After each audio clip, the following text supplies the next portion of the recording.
I'm using a throwaway because my husband knows my main account. I, 35F, need advice on how to handle this situation that's completely destroyed my world. I never thought I'd be writing something like this, but here I am. I've been married to my husband, 39M, for 8 years now, and for the first time in the 10 years we've been together I can't stand to see him.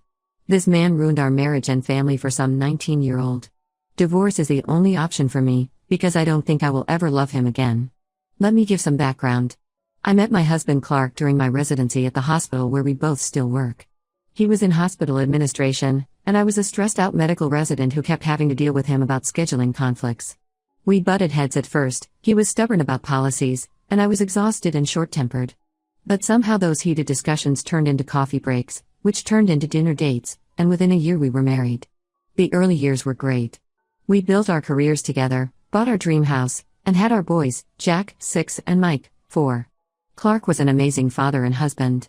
He did midnight feedings, never complained about diapers, and always made time for date nights even when we were both exhausted. We had our issues like any couple, but we always worked through them together. At least that's what I thought. Everything changed last year when we started looking for a new babysitter.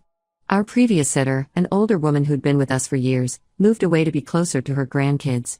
Both Clark and I work demanding jobs. I'm now a pediatrician and he's the director of operations at our hospital.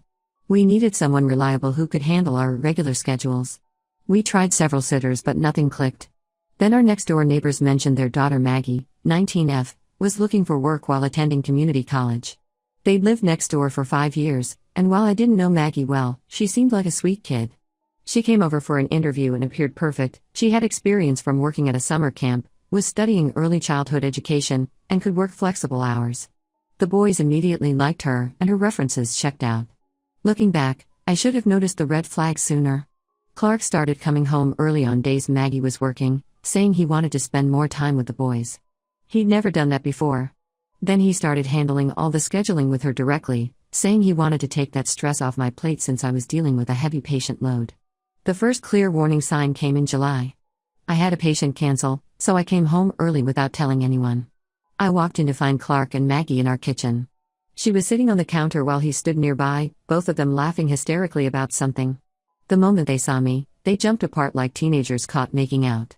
Clark made some excuse about helping her reach a high shelf, but the energy in the room was weird. I tried to convince myself I was being paranoid. Clark had never given me reason to doubt him before. But things kept adding up.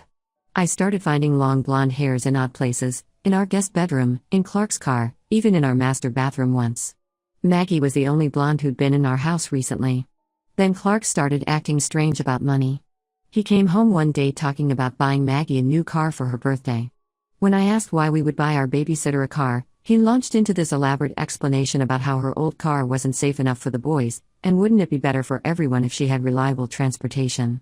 The car he wanted to buy her was a $35,000 SUV, more expensive than both our cars. When I shut that idea down, he sulked for days. Maggie's appearance started changing too. When she first started working for us, she dressed like a typical college student, leggings, hoodies, messy bun, minimal makeup.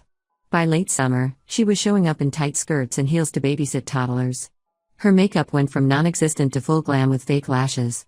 She started wearing expensive perfume that I recognized as the same brand I wear. The detail that finally convinced me something was wrong was her toenail polish. My husband has always had a thing for feet. It's been part of our relationship since we started dating. His favorite is black polish, and he's always asking me to wear it. One day Maggie showed up in open-toed heels with black polish. The next week, she was barefoot in our house, against our rules, with the same polish. There's no way that was coincidence. I'm not proud of it, but I started snooping. We have a family rule that all communication with Maggie goes through our group chat so everything is transparent. But I noticed Clark clearing his text messages every night. He'd never done that before. He also started taking his phone into the bathroom when he showered, another new habit. One morning while he was in the shower, I grabbed his phone. He changed his password, but I knew his pattern. He always uses our anniversary. Sure enough, it unlocked. What I found destroyed me. There were thousands of deleted messages between him and Maggie going back months. I used a recovery program and what I found made me physically ill. It started with flirty texts about how mature she was for her age, how she understood him in ways I never could. Then came the photos, nothing explicitly nude, but lots of suggestive poses in lingerie. He sent her photos too, usually after working out. They had pet names for each other. He called her his perfect little angel. The messages got worse over time. He told her our marriage was dead and he was only staying for the kids. They planned for her to move in once I was gone.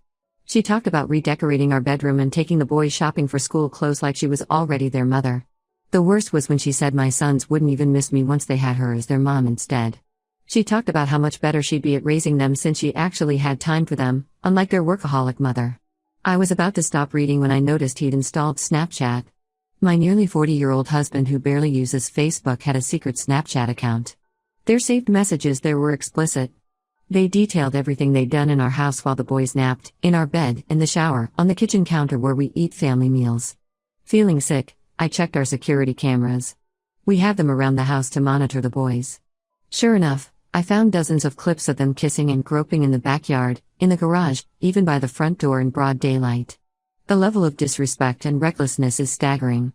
I've saved copies of everything, texts, photos, videos, in multiple places. But now I don't know what to do with it all. Part of me wants to send everything to their families, his work, her school. I want everyone to know what they've done. But I know I need to be smart about this. Should I get a lawyer before confronting him? Should I even bother confronting him at all? I honestly don't know if I can stomach hearing his excuses about why he threw away our family for a teenager. And what about her parents? They live right next door and trusted us with their daughter. Don't they deserve to know what kind of person she really is? I'm too ashamed to talk to friends or family yet. Every time I think about having to explain this situation, I feel physically ill. For now, I'm pretending everything is normal while I figure out my next steps. This whole situation feels surreal, like a nightmare I can't wake up from. Any advice on how to proceed would be appreciated. I know divorce is inevitable. I could never trust or respect him again after this. I just need guidance on the best way to handle this mess. Update 1 first. I want to thank everyone who commented on my original post. Your support and advice gave me the strength to take action. These past 2 weeks have been a roller coaster, but I'm finally ready to share what's happened. After reading all your comments, I met with a divorce attorney the next morning. She helped me understand my options and gave me a clear plan. First priority was gathering evidence and financial documents before confronting Clark. I spent a week quietly collecting everything: bank statements, retirement accounts, property records, all the evidence of their affair, plus our marriage and children's documents. I made copies of everything and stored them at my office. The attorney advised me to document all their interactions while I got my ducks in a row. So for a week, I pretended everything was normal while secretly watching them dig themselves deeper. Clark grew increasingly bold, probably thinking he was getting away with it.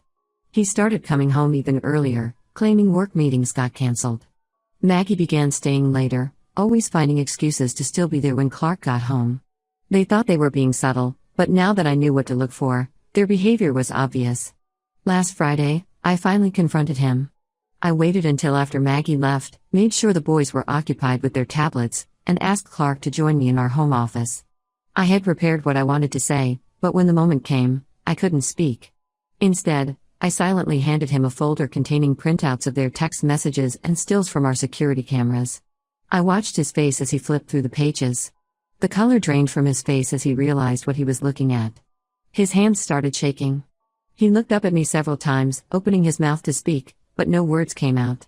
Finally, he tried the typical cheater script. It wasn't what it looked like. He could explain everything. She meant nothing to him. He still loved me.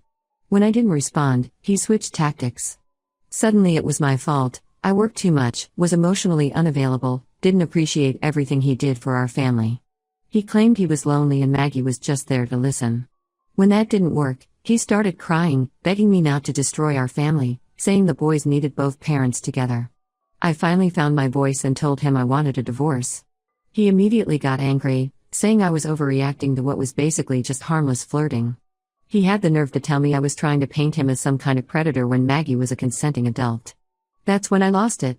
I asked him how he'd feel if some 39-year-old man was pursuing our teenage babysitter, grooming her with expensive gifts and sexual attention. I asked if he'd be fine with Jack or Mike dating someone his age when they're 19. He had no response to that. I told him I'd already contacted a lawyer and he needed to move out immediately. He refused at first, saying it was his house too and I couldn't force him to leave. That's when I mentioned that as director of operations, he might want to consider how HR would view him sleeping with a teenage employee under his supervision.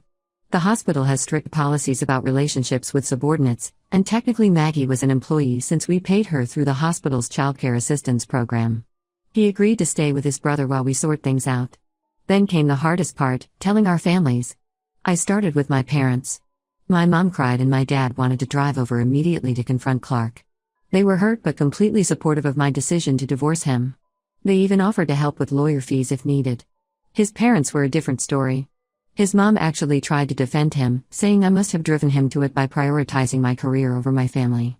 She brought up how often I'm on call and suggested maybe if I'd been home more, he wouldn't have been tempted by a younger woman. His dad was more reasonable. He apologized for his son's behavior and promised to talk some sense into him. The most dramatic reaction came from Maggie's parents. I went next door Saturday morning with copies of everything. Her mom broke down sobbing while her dad read through the messages. They had no idea their daughter was involved with a married man twice her age. Apparently she'd been lying to them about dating a boy from her chemistry class. Her dad was furious, not just at Clark, but at Maggie too.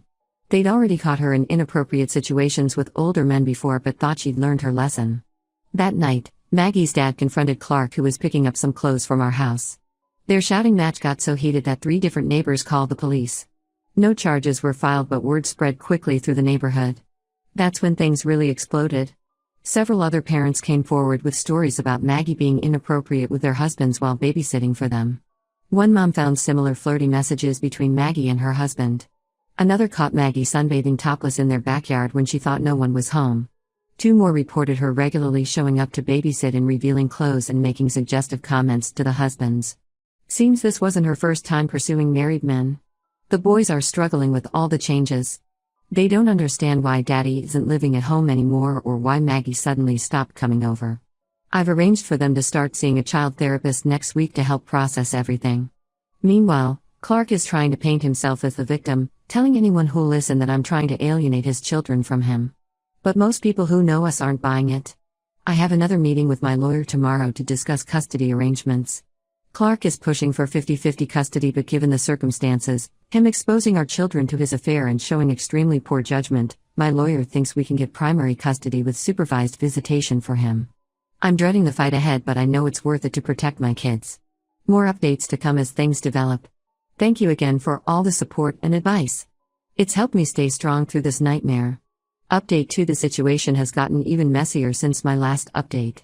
What started as a personal crisis has turned into a neighborhood-wide scandal with revelations I never expected. Remember how I mentioned other parents coming forward about Maggie's inappropriate behavior? That sparked a whole investigation that revealed some truly disturbing patterns. 3 more families in our neighborhood discovered evidence of inappropriate relationships or attempts between Maggie and their husbands. 2 of those marriages have already ended in divorce, and the 3rd couple is in counseling. One wife found explicit photos Maggie had sent her husband over Instagram DMs. Another discovered her husband had been paying Maggie extra under the table for special photo shoots while his wife was at work. The 3rd caught them making out in her garage when she came home early from a business trip. Each time, Maggie played the role of the innocent teenager who was just being friendly until evidence proved otherwise. But here's the real bombshell: my husband knew about all of it. During the divorce proceedings, my lawyer obtained access to Clark's old phone backups. We found texts going back months where Maggie actually bragged to him about her previous conquests with married men. She sent him detailed stories about seducing other husbands, complete with photos and screenshots of their conversations. Clark not only knew she was a serial homewrecker, he found it exciting. They would role-play scenarios about her seducing other men while sexting. Reading their messages made me physically sick. The worst part was discovering they had a shared cloud folder full of videos and photos taken in our house, in our bed, in the shower, even in the playroom where our children spend time. The level of disrespect and disregard for our family is staggering. I had to have professional cleaners come in and replace several pieces of furniture because I couldn't stand looking at them anymore. The divorce proceedings have turned extremely nasty. Clark's lawyer is trying to paint me as an unstable workaholic who neglected her husband and children, forcing him to seek emotional support elsewhere. They actually tried arguing that his relationship with Maggie showed his dedication to our boys since he chose someone who was good with kids. The judge was not impressed by this logic, especially after seeing evidence of them being intimate in areas where our children could have walked in at any time. Meanwhile, Maggie's parents are threatening to sue both of us. They're going after Clark for predatory behavior and grooming, claiming he used his position of authority to manipulate their daughter. But they're also threatening to sue me for negligent supervision, arguing that as the primary homeowner and Maggie's employer, I should have noticed what was happening under my roof sooner. Their lawyer says I was negligent in hiring someone so young given Clark's history of inappropriate workplace relationships. That's right, turns out this isn't the first time Clark has pursued much younger women. His brother's wife finally told me about 2 incidents at his previous hospital where he was reported for making young interns uncomfortable with his attention. The cases were handled quietly and he was asked to transfer departments. I never knew about any of this. His family kept it quiet because they didn't want to ruin his career. Clark is still trying to manipulate the situation with our boys. He's been telling them that mommy is being mean and won't let him come home. Last week, he brought Maggie to his supervised visitation, claiming she was just there to help with the kids since they missed her. The supervisor immediately ended the visit and reported him. Now he's required to have a court-appointed supervisor rather than using his brother as we originally agreed. I've had to block his number because he won't stop harassing me with messages about reconciliation. One minute he's begging for another chance, the next he's threatening to ruin my reputation at work. He's been telling colleagues that I'm having a mental breakdown and making up stories about him out of jealousy. The boys are in therapy twice a week now.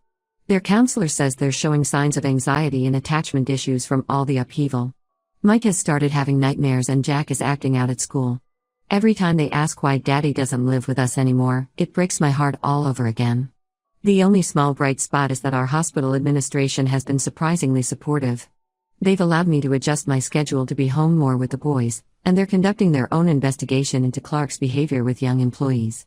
Several former interns have come forward with stories about his inappropriate comments and unwanted attention. I'm exhausted but trying to stay strong for my kids. Some days I can barely get out of bed, but I make myself keep going because my boys need me. The next custody hearing is in 2 weeks, and my lawyer feels confident we can get Clark's visitation reduced given his continued poor judgment. Update 3. I think it's time for my final update on this nightmare. A lot has happened since my last post, and while not everything is resolved, I've reached a point where I can finally breathe again. The divorce was finalized last week. After months of legal battles, I got primary custody of the boys with Clark having supervised visitation twice a month. He's required to complete both parenting classes and counseling before he can request unsupervised visits. The judge was particularly concerned about his pattern of exposing our children to inappropriate relationships and his continued poor judgment during the divorce proceedings.